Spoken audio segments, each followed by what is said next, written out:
All right. Welcome, everyone. I'm Dr. Callan Stittelberg, and I am coming to you live from Trillium Spinal Care Studios here in Rochester, Minnesota. Going to be talking today about the Atlas Subluxation Complex, which is just a big fancy way of saying if that top bone is out of position, what are the impacts that it's going to have on the rest of your body? I remember back when I was in school or when I was first starting in practice, it was very common for someone to ask me, "You've got all these different bones in the spine. Why on earth would you only want to adjust one? Why would you want to adjust just this one?" And of course, I always had to. It was. Those are good questions. Like, why? What sense does that make? Well, obviously, as I became a little more versed in what I would say and understanding what it is that I did and how it worked, it becomes very readily noticeable that if you correct this, you correct the entire structure the entire way down. So, let the body heal itself like it's fully capable of. So today we're going to be going further in depth. We've already done part 1 of the Atlas Subluxation Complex. So we're going to be doing part 2 today.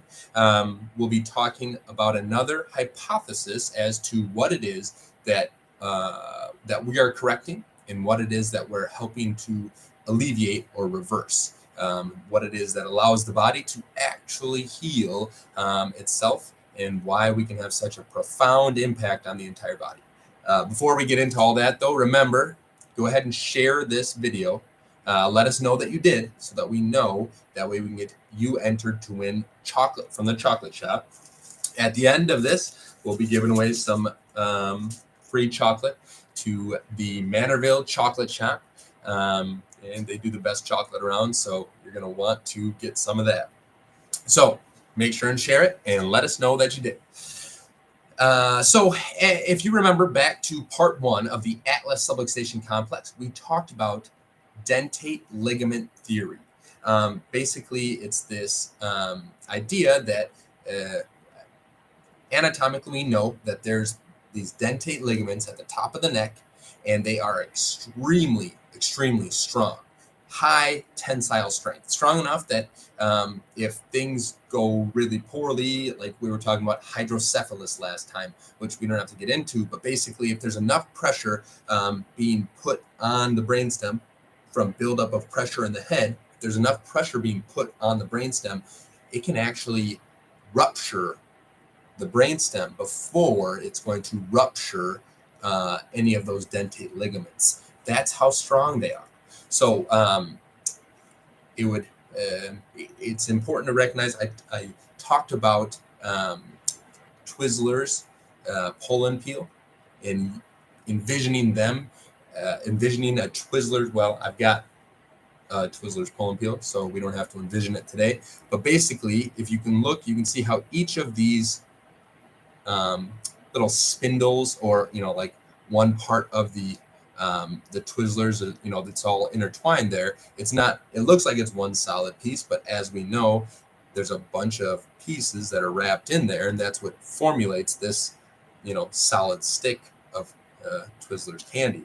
Now, envision that inside of the atlas bone here, and we can see that these dentate ligaments typically are going to be attached to the inside of the atlas bone on both sides, along with a bunch of other ligaments in there, but the strongest ones are those dentate ligaments attached on the inside, on both sides there of that atlas, and then attached to this Twizzlers, or to your brainstem.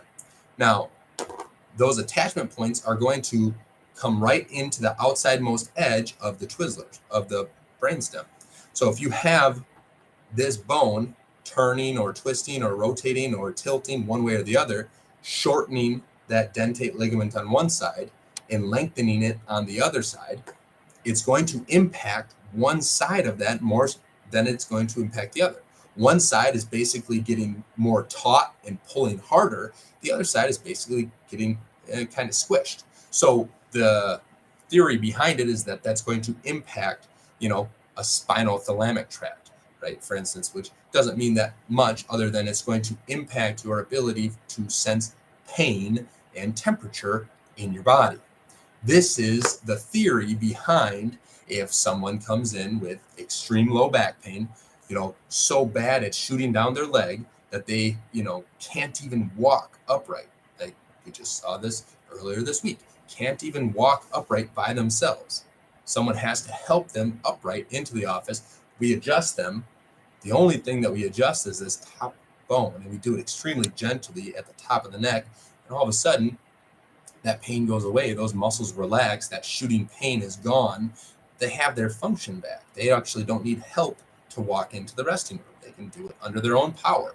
Now, how is that? Well, when that very specific tract is responsible for that response in the body, when we reduce that pressure that's on that tract, right? Let's call it, this little guy right here, this one here on the outermost edge, right?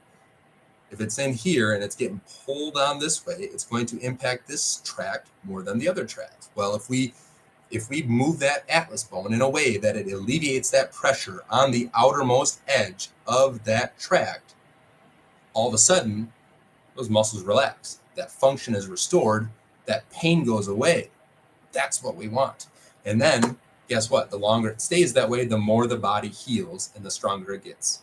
Now, that's just a recap from the last time that we talked about the atlas subluxation complex, because that's all about dentate ligament theory. Today, we're going to talk about nerve root theory, and this is kind of a quicker one, but it's focused very much so at the top part of the neck, shocker, where the other one is. But if we look all the way down the spine, of course, we know, if you guys have paid attention at all, we know that there's all these zygapophyseal joints. Well, one of these things that these zygapophyseal joints do, like I said, they have multiple functions, but one of their functions is to protect these nerve roots.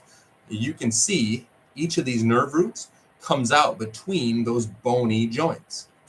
Well, as you notice, the area between C1 and C2, because there is no zygapophyseal joint, there is no bony joint there, it doesn't have the same protection for that C2 nerve root. So one of the theories is that this is much more susceptible to irritation. We also know from studies that it takes only between about 5 to 10 millimeters of mercury of pressure, basically a pressure measurement, a very low amount of pressure on that C2 nerve root for us to have irritation, for it to impact the function of that nerve root. So the other theory that goes right along with it is that when we have these areas of nerve that are much more easily kind of impacted with these pressure-like symptoms, or if we're likely to irritate them more in a way, like, for instance, if it's a peripheral nerve, right? If it's one down the arm, that's going to have to be protected much differently than the nerve that's up here, right? That's typically going to be protected by the bone. Those are going to be myelinated. There's going to be a sheath of protection around that peripheral nerve. Well, that's not the case up here in these nerve roots. So that's another difference, that it's going to, if there's a chemical irritation, it's going to impact that area of the nerve that wouldn't normally be impacted in other areas of the body, because typically those areas of the body are going to be protected inherently. However, as we know, this top joint in the neck is extremely unique to anywhere else in the body. And that's why, of course, it's much more vulnerable, but also that's another reason why if that's out of position, we can see how that being out of position can impact, like I said, that C2 nerve root. We can also see how if we get that into its neutral position where it's supposed to be, we can reduce that irritation, and all of a sudden that communication that's supposed to go through there unimpeded is restored, and the body can function like it's fully capable of. Now, that C2 nerve root theory is going to, obviously, it's going to impact different areas of the body than the dentate, the cord distortion theory, right? Because that the spinal cord, the brainstem, of course, is going to, that's where the communication for the entire body is going to go through there. Whereas the C2 nerve root is going to impact things like, certain glands in the head, in the neck, the eyes, and those different things like that. So the overall impact is a little bit different, but it's also it's something. It's in addition to the dentate ligament cord distortion hypothesis. That's a mouthful. So basically, those two work together. They don't necessarily disagree. They actually work together to help do more of the explaining as to what it is that's happening when that top bone goes out of position and how we can move it and impact the entire body just like we're fully capable of. So a little more short and sweet today. Hopefully that made sense. Like I said, it's a very specific area that's affected in this theory. Next month we will wrap this all up. We'll finish it all up. We'll be talking about mechanoreceptor disafferentation. Mechanoreceptor disafferentation is what we'll be talking about next month. And tune in. Hopefully it'll be nice and simple and easy to understand, and much easier than it is to say those big words. So we'll try and break it down for you into simple terms, and hopefully arm you with some knowledge as to what it is that we do and why we can have the impact that we can have. So if you have any questions, please make sure and let us know. And like I said, tune in next month. We'll be talking about that, basically the third layer of this theory of the upper cervical or the atlas subluxation complex, and what it means to you and what it means for your body. So tune in next week, and like I said, then we'll make sure and share this video, share any of the other ones. You'll get entered to win chocolate from the chocolate shop. But first, we got 4 winners we have to draw today, depending on when you're watching this. So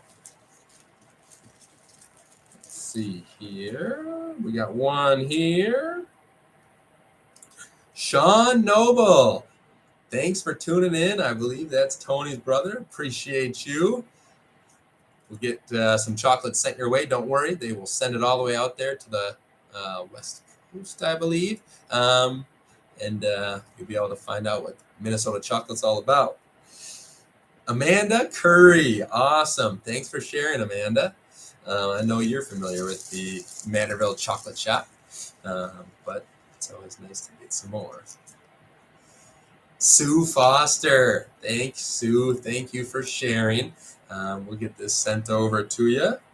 And last but not least, Sarah Reescraft. Thank you for sharing, Sarah. Appreciate you. And yes, like I said, tune in next month. We will be talking the third installment of the Atlas Subluxation Complex. We'll be breaking it down, hopefully bringing it all together and making it simple and easy to understand. So remember, that dentate ligament cord distortion hypothesis, and then the nerve root irritation hypothesis were the 2 that we talked about tonight. And we'll see you next time. So thanks for tuning in. Appreciate you guys, and be safe out there. We'll talk to you later.